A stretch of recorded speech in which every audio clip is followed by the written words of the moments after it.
ഏത്തപ്പഴത്തിൽ ഏറ്റവും പ്രധാനമായിട്ടുള്ളത് നമ്മുടെ ശരീരത്തിന് വേണ്ട എല്ലാ മിനറൽസും അടങ്ങിയിട്ടുണ്ടെന്നുള്ളതാണ് പ്രത്യേകത. അതിനകത്ത് ഏറ്റവും റിച്ച് ആയിട്ടുള്ള സോഡിയം അടങ്ങിയിട്ടുണ്ട്, കാൽഷ്യം, മാംഗനീസ്, മെഗ്നീഷ്യം ഇവയെല്ലാം നല്ല ക്വാണ്ടിറ്റി അടങ്ങിയിട്ടുണ്ട്.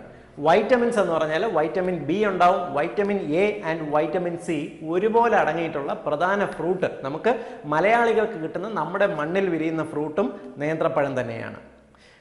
എന്നാൽ ഇത് ഓരോ തരത്തിൽ കഴിക്കുമ്പോൾ ഓരോ ഗുണങ്ങളാണ് നമ്മുടെ ശരീരത്തിന് കൂടുതലുണ്ട്. അതിനാൽ പുഴുങ്ങി കഴിക്കുന്നതാണോ കൂടുതൽ ബെനിഫിഷ്യൽ എന്ന് ചോദിച്ചാൽ കുട്ടികൾക്ക് അതാണ് നല്ലത്. പക്ഷേ വൈറ്റമിൻ സി പഴുത്ത ഏത്തപ്പഴത്തിനാണ് കൂടുതലുള്ളത്. അത് പുഴുങ്ങി കഴിയുമ്പോൾ അതിനുള്ള വൈറ്റമിൻ സിയുടെ കണ്ടന്റ് കുറയും. പക്ഷേ അതിനകത്തുള്ള പൊട്ടാസ്യം കണ്ടന്റോ അല്ലെങ്കിൽ ബാക്കിയുള്ള മിനറൽസ്, വൈറ്റമിൻ B6 ഒന്നും തന്നെ സാധാരണ പുഴുങ്ങുമ്പോൾ അതിൻ്റെ ഗുണം നഷ്ടപ്പെടുകയില്ല.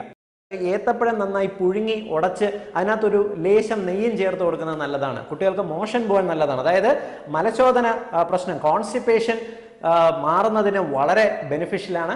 അവർക്ക് അനീമിയ ഉണ്ടാകത്തില്ല, വിശപ്പ് നന്നായിട്ട് വർദ്ധിക്കാൻ സഹായിക്കും. ഇത് മാത്രമല്ല, ഒരു പുതിയ പഠനത്തിൽ ഏത്തപ്പഴം പുഴുങ്ങിയിട്ട് അതിനകത്തുള്ള ലെക്റ്റിന് ഈവൻ നമ്മുടെ HIV അതായത് എയ്ഡ്സ് പേഷ്യൻസിന് വരെ ഇമ്മ്യൂണിറ്റി ബൂസ്റ്റ് ചെയ്യുന്നതിന് വേണ്ടിയിട്ട് ഏത്തപ്പഴം ഉപയോഗിക്കാം എന്നുള്ളതാണ് പുതിയ പഠനങ്ങൾ.